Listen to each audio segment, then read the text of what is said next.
What you're about to hear is not legend. It is not folklore embellished over centuries. This is documented history, recorded by multiple sources across different cultures, all converging on a single, horrifying truth. In the year 1215, an empress of one of Asia's most powerful dynasties faced a fate that chroniclers struggled to put into words. Her suffering was not random violence born from the chaos of war. It was calculated, deliberate, and designed with surgical precision to send a message that would echo across continents for generations. This is the story of how Genghis Khan weaponized terror not merely as a tool of conquest, but as an instrument of psychological annihilation. What happened to the Jin Empress was worse than death. It was the complete and systematic destruction of dignity, power, and humanity itself, carried out in full view of a devastated population who could do nothing but watch. The year was 1215, and the Mongol Empire under Genghis Khan had been waging a relentless campaign against the Jin Dynasty, which ruled northern China with an iron grip backed by fortified cities and vast armies. For years, the Jin had resisted with confidence, certain that their walls and their soldiers would hold against these nomadic warriors from the steppes. But Genghis Khan was not a conventional enemy. He did not merely seek territory or tribute. He sought something far more profound and far more terrifying: absolute submission. The siege of Zhongdu, the Jin capital, known today as Beijing, lasted for months. Starvation ravaged the population, street by street. Disease spread like wildfire through cramped quarters where the living huddled beside the dead. When the city finally fell, it was not through glorious combat or heroic last stands, but through the slow, agonizing collapse of hope itself. Among those captured when the gates finally opened was the Jin Empress, a woman whose very existence symbolized the power and divine legitimacy of the dynasty. In Chinese imperial culture, the empress was infinitely more than a ruler's wife. She was the mother of the nation, the earthly embodiment of celestial favor, the living connection between heaven and the mortal world. To harm her was to strike at the very heart of the empire's spiritual and political authority. Genghis Khan understood this with perfect clarity. He understood that to truly break the Jin, he needed to break their symbols, to shatter the very concept of their sacred authority. And so, the Empress became the centerpiece of a carefully orchestrated campaign of terror that would be remembered for centuries. Historical records from multiple sources, including Chinese chronicles and Persian accounts by historians like Rashid al-Din, describe what followed with remarkable consistency, despite being written by different cultures with different perspectives. The Empress was not executed quickly in some private chamber where her suffering could remain hidden. Instead, she was paraded through the streets of Zhongdu in full view of the devastated population. Her royal garments, the silk and gold that marked her status, were stripped away piece by piece. Her hair, which in Chinese tradition was never to be seen loose by anyone but her husband, was cut or torn from her head. She was exposed, humiliated, and made to walk barefoot among the ruins of her own capital, while Mongol soldiers jeered and threatened her at every step. This was not random cruelty born from the heat of battle. This was theater. Every single moment was meticulously designed to demonstrate that the old order was dead, that everything the Jin people had believed in was nothing more than smoke and shadow. The violation that followed was systematic and sanctioned. According to several historical accounts, including the Persian historian Juvaini writing, decades later, the empress was subjected to assault by multiple soldiers. This was not an act of individual brutality or a breakdown in military discipline. It was a sanctioned practice within Mongol military strategy, a deliberate policy designed to serve a dual purpose. It demoralized the conquered population by destroying their most sacred symbols, and it symbolically transferred power from the defeated rulers to the victors in the most visceral way imaginable. In the deeply patriarchal societies of 13th century Asia, the violation of a woman of such exalted status was understood by everyone as the ultimate desecration of her family's honor and the dynasty's divine mandate. The empress, who had been literally untouchable by law and custom, was made utterly powerless before the eyes of her own people. But the physical violation, as horrifying as it was, represented only the beginning of her ordeal.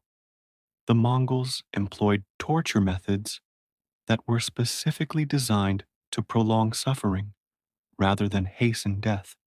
Some sources suggest the empress was subjected to what Mongol military practice called the wooden horse, a device where the victim was forced to straddle a sharp wooden wedge that slowly cut into the body under their own weight, as exhaustion made it impossible to hold themselves up any longer. Other accounts mention exposure to extreme elements, forced sleep deprivation that made every moment feel like an eternity, and public beatings that were carefully calibrated to keep the victim conscious and aware of every moment of agony. The goal was never to kill quickly. The goal was to extract every possible moment of suffering and humiliation before death finally came as a mercy. This was psychological warfare, refined to a level of sophistication that modern military theorists still study today. The execution itself was staged as a public spectacle. Large crowds were forced to witness it under penalty of death, ensuring that the message reached every corner of the city and would spread beyond through the survivors who fled. The Empress's death was slow, agonizing, and deliberately theatrical. Her screams were meant to be heard echoing off the ruined walls. Her suffering was meant to be seared into the memory of every witness. This was psychological domination at its most refined, a demonstration that no status, no lineage, no divine mandate could protect anyone from Genghis Khan's wrath. The symbolism was crystal clear to everyone watching. If even an empress, the most sacred woman in the entire empire, could be destroyed so completely and so publicly, what hope did ordinary people possibly have? Contemporary accounts describe the aftermath of her death as a turning point that reverberated throughout the Jin Dynasty. Morale collapsed not just in Zhongdu, but across the entire empire as news spread. Nobles who had been considering continuing the fight surrendered instead, seeing the futility of resistance. Cities that might have held out for months opened their gates without even a token siege. The terror generated by the Empress's fate did more to secure Mongol dominance than any military victory could have achieved on the battlefield. Genghis Khan had proven that he was willing to destroy not just armies or cities, but the very concept of sacred authority itself, the fundamental beliefs that held civilizations together. This was conquest through the annihilation of the human spirit itself. The treatment of the Jin Empress was not an isolated incident of excessive violence, but rather a core component of a broader Mongol strategy that military historians call exemplary violence. Genghis Khan held a philosophy that one act of extreme brutality, widely publicized and allowed to spread through merchant networks and refugee testimonies, could save his forces from fighting countless battles. By making horrifying examples of high status victims, particularly women who embodied cultural honor and spiritual legitimacy. He created an atmosphere of terror that preceded his armies like a dark cloud. Cities would hear what had happened in Zhongdu, hear the specific details of the Empress's fate, and choose immediate surrender over resistance. Walls and armies could be rebuilt, but the psychological wounds inflicted by such calculated atrocity never healed. If you read drawn to these dark corners of history, where power meets cruelty and empires are built on foundations of terror, please subscribe. These are the stories that reveal uncomfortable truths about human nature and the real cost of conquest. Your support helps preserve these crucial historical memories that force us to confront what we were truly capable of. Historical sources disagree on some specific details of the Empress's torture, which is not surprising given the passage of time and the multiple languages and cultures through which her story passed. But they converge with remarkable consistency on the essential facts. She was captured alive. She was publicly humiliated in ways designed to destroy her sacred status. She was violated repeatedly as policy rather than accident. She was tortured using methods designed to maximize both her suffering and its impact on observers. And she was executed slowly in a manner calculated to terrorize everyone who witnessed it or heard about it afterward. The Persian historian Juvaini, writing decades after the events, described the fall of Zhongdu as a lesson in the absolute futility of resisting the Mongols. The Chinese chronicle Yuan Shi mentions the fate of imperial women captured during the siege, though it uses euphemistic language that only partially conceals the horrors described more explicitly in Persian and Mongolian sources. What makes this episode particularly chilling from a historical perspective is its complete intentionality. The Mongol Empire operated under a doctrine so clear it could be stated in a single sentence: total submission or total destruction. There was no middle ground, no negotiated peace that allowed defeated rulers to retain even a shred of dignity. The treatment of the Jin Empress embodied this philosophy with absolute completeness. She represented everything the Jin Dynasty stood for: continuity, legitimacy, divine right, the mandate of heaven itself. And every single aspect of her being was systematically destroyed in a sequence that almost seems choreographed. Her body was violated, her status was annihilated, her humanity was erased. What remained was not a person, but a warning written in flesh and blood, a message that could be read by anyone with eyes to see. The psychological impact extended far beyond the immediate witnesses gathered in that ruined square in Zhongdu. News of the Empress's fate spread throughout Asia via the Silk Road trade networks that connected distant cities. Merchants, refugees, diplomats, and monks carried the story from city to city, kingdom to kingdom. Each retelling amplified the terror, adding details real or imagined until the story took on an almost mythological quality. By the time Mongol armies approached new territories, their reputation preceded them like a wave of darkness. Leaders faced an impossible choice that kept them awake at night: resist and face total annihilation, including everything that had happened to the Empress and her people, or submit immediately, and perhaps preserve some semblance of order and continuity. Most chose submission. In this way, the suffering of one woman became a weapon that conquered entire nations without the Mongols needing to fire a single arrow. The Mongol approach to warfare was shaped by their nomadic origins and the brutal environment of the steppes, where survival required absolute decisiveness and the ability to inspire fear in enemies while commanding loyalty from allies. Mercy was often seen as weakness that would be exploited, while demonstrated brutality was considered strategic intelligence of the highest order. Genghis Khan himself had survived a childhood marked by betrayal, slavery, and violence that would have destroyed lesser men.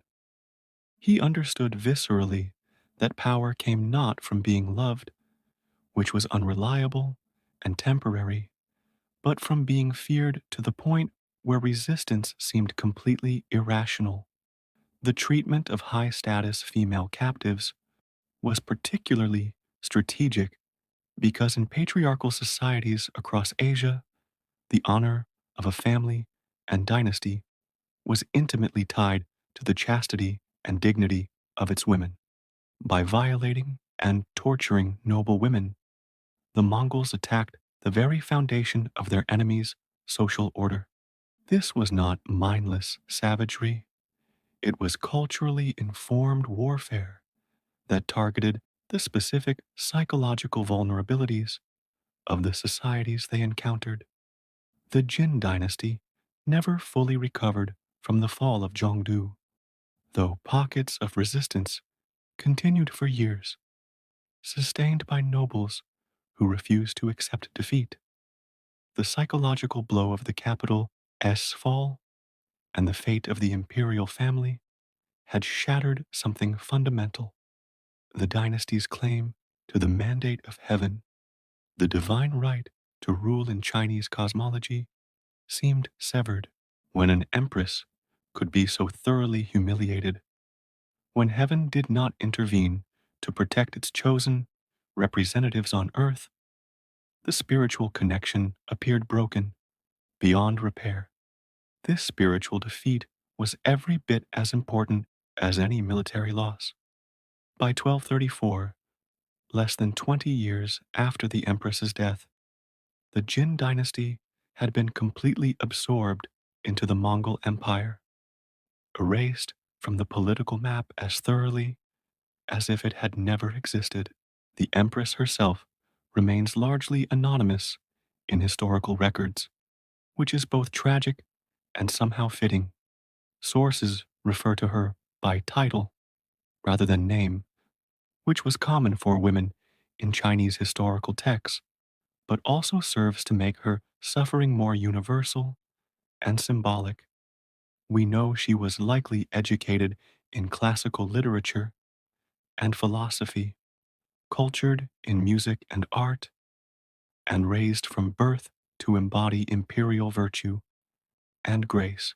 Her entire existence had been careful preparation for a role of dignity and power at the center of the world as most sophisticated civilization. The contrast between what she was meant to be and what she became in her final days represents the totality of the Jin dynasty's collapse, the complete inversion of everything they believed about order and civilization. Some accounts suggest the empress attempted to maintain her dignity even during her ordeal, refusing to beg for mercy or to acknowledge her captor's authority over her sacred person. If these reports are true, and we have reason to believe they are, this resistance would have been seen as defiance, requiring even greater efforts to break her spirit. The Mongols respected courage in their own warriors and honored bravery on the battlefield, but they saw defiance in defeated enemies as a challenge requiring absolute crushing.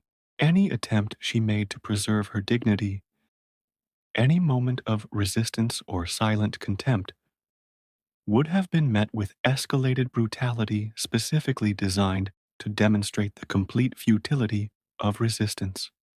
Her courage, if she showed it, only prolonged her suffering. The specific torture methods employed against the Empress reflected a sophisticated understanding of human suffering that went far beyond simple physical pain. The Mongols did not rely solely on breaking the body. They incorporated psychological torment, public humiliation, and the systematic destruction of identity and meaning. The Empress was forced to witness the destruction of her city and her people, to see everything she had lived for reduced to ashes. She was stripped of the symbols and garments that defined her status, made naked in every sense, before crowds who had once prostrated themselves before her. She was violated in ways that destroyed her role as a sacred figure, transforming her from the untouchable mother of the nation into something her culture had no category for. Each element of her torture was designed to break a different aspect of her being until nothing remained but raw suffering without meaning or dignity. The documentation of the Empress's fate comes from multiple cultural sources, which gives it historical credibility despite the deeply uncomfortable nature of the content. Chinese sources written by survivors and later scholars describe the fall of Zhongdu and the fate of the imperial family with remarkable consistency. Persian historians working for later Mongol Khans recorded the empire's expansion with detail that modern historians still rely on. Even European sources, based on reports from travelers and missionaries, mentioned the terror tactics employed by Mongol armies as they swept westward. The convergence of these accounts across different cultures, languages, and even centuries suggests a historical core of truth beneath the horrifying details. This really happened. The world really worked this way once. The Empress's death marked not just the end of a life, but the end of an entire era in Chinese history. The Jin Dynasty had represented a continuation of imperial tradition stretching back centuries, a link in an unbroken chain of civilization. Its destruction by foreign invaders threatened the very concept of Chinese civilization as the eternal center of the world. The humiliation of the Empress symbolized the humiliation of an entire cultural system that had considered itself superior to all others.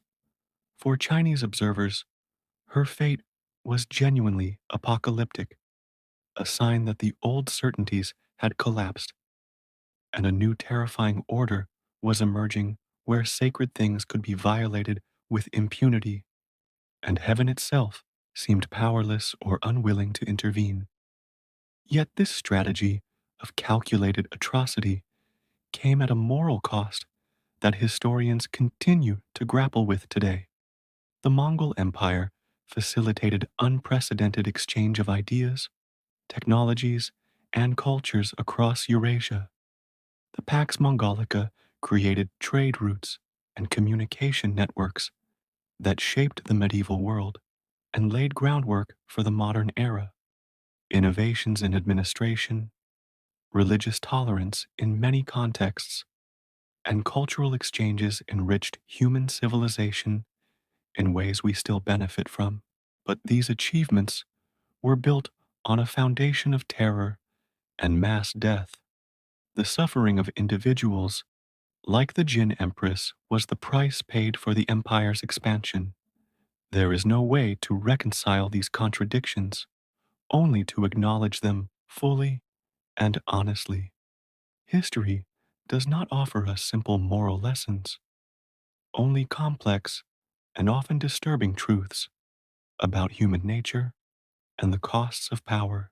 The Empress ES story forces us to confront uncomfortable questions about the nature of historical memory and the limits of human cruelty.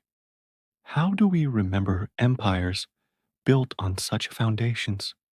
How do we acknowledge both the achievements and the atrocities without diminishing either?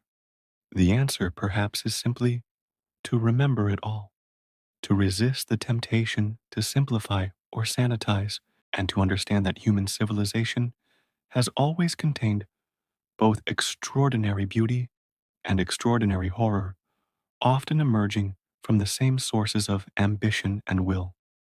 The Jin Empress suffered and died in ways that still disturb us 8 centuries later. Her suffering was instrumentalized, turned into a weapon that conquered nations. That is the truth, uncomfortable as it may be. And the truth, however dark, deserves to be remembered. How do we reconcile the achievements of empires with the individual suffering they were built upon? The Jin Empress's fate asks us questions that history cannot fully answer. Share your thoughts in the comments below, not about who was right or wrong, but about how we should remember these moments when human ambition collided with human dignity and left only horror in its wake.